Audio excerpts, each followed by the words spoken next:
Hey YouTube, Meat Magnet here. Welcome to episode, I think this is 39 of FTB Continuum Quick Tips and Tricks. You're going to notice that if you watched episode 38, that my base happens to look a little bit different. So my server crashed out. I had no backups because I'm an idiot. Um, Shit happens, I guess. Live and learn. Anyway, there's some revamp episodes that you can kind of watch, see. I didn't want to drag those out in a whole bunch of videos on a whole bunch of shit you've already seen. I kind of just decided to build up a new base. So, a lot of the machines in the previous episode are there. I'm missing a few yet, but kind of advanced a little bit in the other direction. A little bit further down the tier through better questing. The thing I kind of wanted to talk about here is I touched a little bit in episode 38. We kind of talked about the EFAB stuff. I kind of wanted to go over how I've got this set up before. If you notice before, my setup was super condensed. It was along the wall, just in the back of what you'd call the warehouse area. This time through, I kind of changed that up a little bit. You can see there's a whole bunch of EFAB base here. I think if I didn't cover it before, we will now. So these EFAB bases, any of these machines here connected to it, I can't remember if we actually went through this or not. Anyway, once you actually lay this stuff down, it connects the entire multi-block. So you can see I have just a pile of stuff grouped up here and stuck together, and this works super well. You can see that I went with the regular RF storage rather than the other kind. I think it was bugged. This is a newer version of the server, so a couple things have changed, but not too much. So some of the things I kind of tweaked a little bit here is the storage for these tanks. I went ahead and just made these, so I kind of expanded out this EFAB base a little bit. As you can see here, the crafter and the processor along with item storage are sitting here. The recipes and stuff that sit in here, you can see it shows up on the side. The latex stuff that I took care of over here, I've kind of increased this a little bit. This setup is the same, so the tree fluid extractors are there. Those are piped out into the top, and then this setup goes into these tanks, and then it's piped out into the smaller tanks. So there's never really any question, is it there or is it not? So that's all good. Auto placer is there. That hasn't changed a whole lot. So the one thing that I kind of did a little bit of tweaking to was this water system. And you might be thinking, why in the hell are you still using sinks? I like these things. It's super compact, easy to work with. I hook it in here, it just does its thing. Throw some fluid ducts on here with some servos, ready to rock. I'm not sure if I went over this in previous episodes, I don't recall, but the latex processing unit, so this input here is latex, water, RF, and it outputs tiny dry rubber for your plastic. I'm pretty sure I went over this, but this is just more of a basic setup. You don't need a whole ton of plastic. I haven't used it yet. So you can see here that this is just a whole bunch of hardened flux duct. I actually took a power cell, stuck it in here just to create my ME network. So that's about it for the EFAB setup. One thing I did want to go over is this time through I used a little bit different method for storing material early on. And before, if you watch the previous videos, there's a ton of basic drawers. Well, I got rid of that and moved to these caches. They're really not all that complicated to make. If I could type, you can see here's the chest, a redstone servo, and then some tin. So you get 20,000 items you can store in here. Go ahead and make these. If you shift and right click with an open hand, you can lock these so you can take everything out, but it'll hold that identifier. So if you are using item ducts, you can pipe stuff in there, and I can actually show you that, because one of the things I wanted to go over was my mop grinder setup. So last episode, or a couple previous episodes, this stuff was all underground. I actually brought this above ground, and here's the setup for this.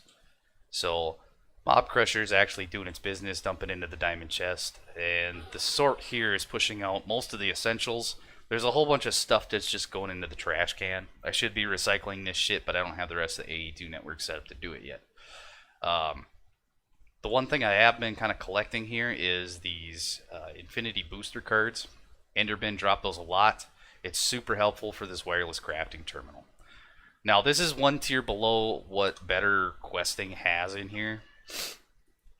And this is the one that handles all your fluids and all that kind of shit. This waterproof thing, this is bugged. This ME fluid terminal can't be done. It uses the new AE2 stuff, so this is bugged in this version of the server. I did make this, and it completely crashed out on me. So every time I tried to use it, crashed out the client. So I'm just not using it. Don't really care.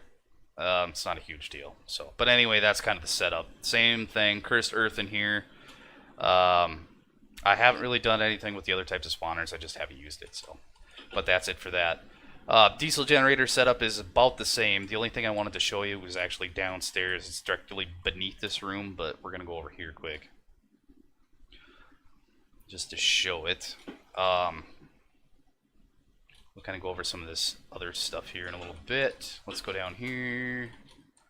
So in order to get the squeezer to keep up with all of the industrial hemp seeds, I actually added a few more of these garden cloche deals just to get them to ramp up and push those a little bit further. Right now I've only got 4 going just because I don't need the production at the moment. The other 2 are shut off.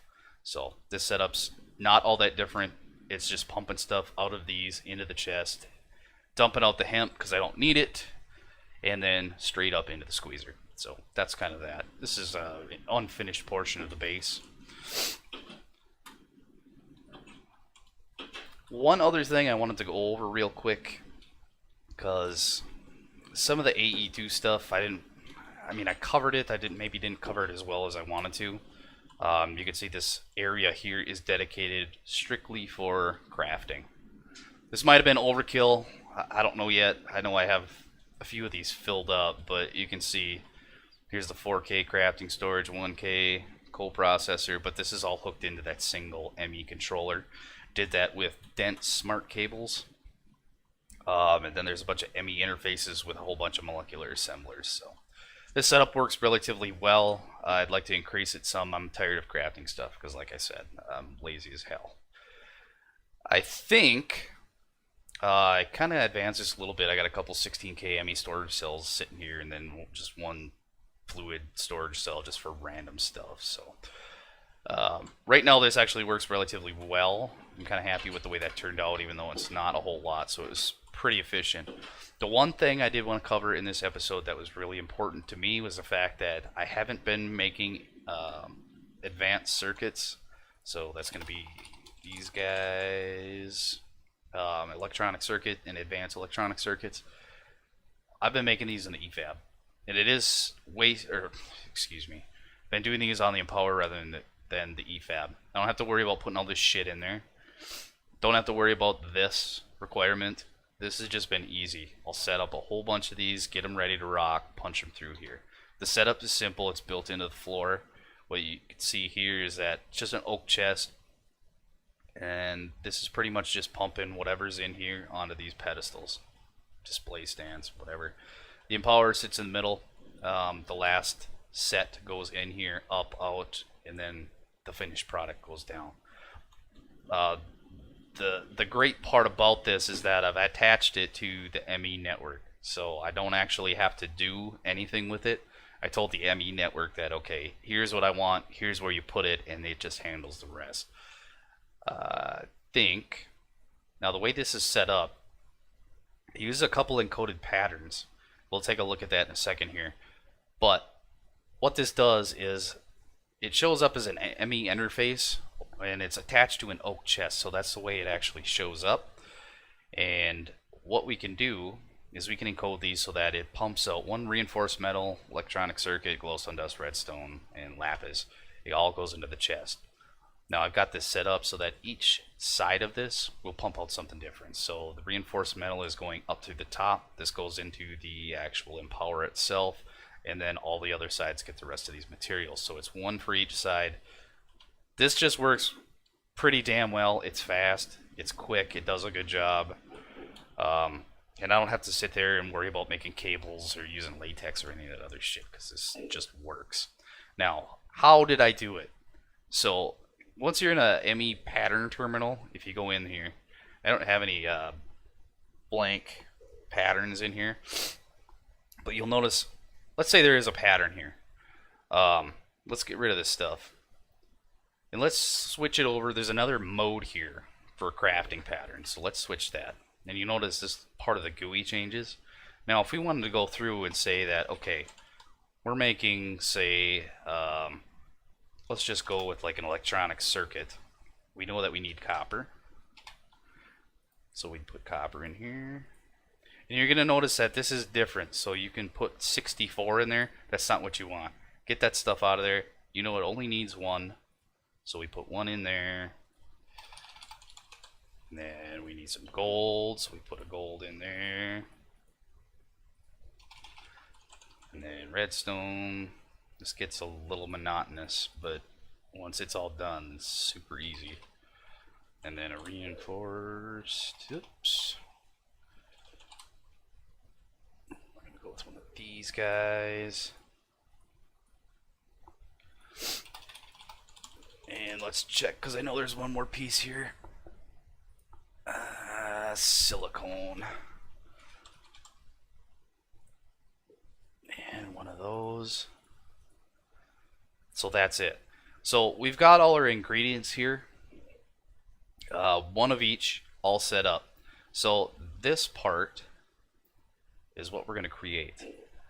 And we're going to tell it that in order to get an electronic circuit, we put one of those out there, put this in, and then we could actually make a pattern. And like I said, I don't have any of those here, but once you do this, it'll actually create the pattern, and then you can actually throw it into your ME interface terminal. So the way this works is that since that interface is stuck to that oak chest downstairs, you can see that I've got these two recipes sitting here. Now, if you actually hit these guys with a mouse over, you can see that it takes one silicone, one copper, fine iron plate, gold, and redstone, and that's what it does. It pushes it out to the chest. The servos on the chest take care of the rest. That's all you have to do. So this is one of those things that might make your life a little bit easier early on. If you do this right away, it just makes it mindless. You set the craft for, you know, let's just say, let's just do one of these just for shits. Set it for one. You know you've got your parts available. Start it. The only thing that sucks about this is that it'll sit here and bind it up until it goes back in the network. So if you've got a lot of crafting to do through the ME network, make sure you have another processor. I only have one, so this is actually sucking this whole process up.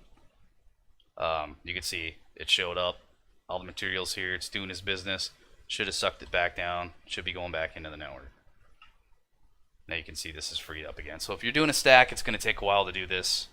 If you're doing, say, 128 of these, you know, set it, let it go for a while, and then just do your thing. So one of those quick and easy tips. So I think that's it for this episode. I just kind of wanted to update, go over the EFAB, and then kind of review some of the other stuff. Next episode, probably go over the Flux Plug network again, because I kind of swapped that up a little bit, and talk about some of the other stuff I have going on. And probably a couple more quick, easy tips to kind of check out, I guess, since I actually went through and redid this. So until next time.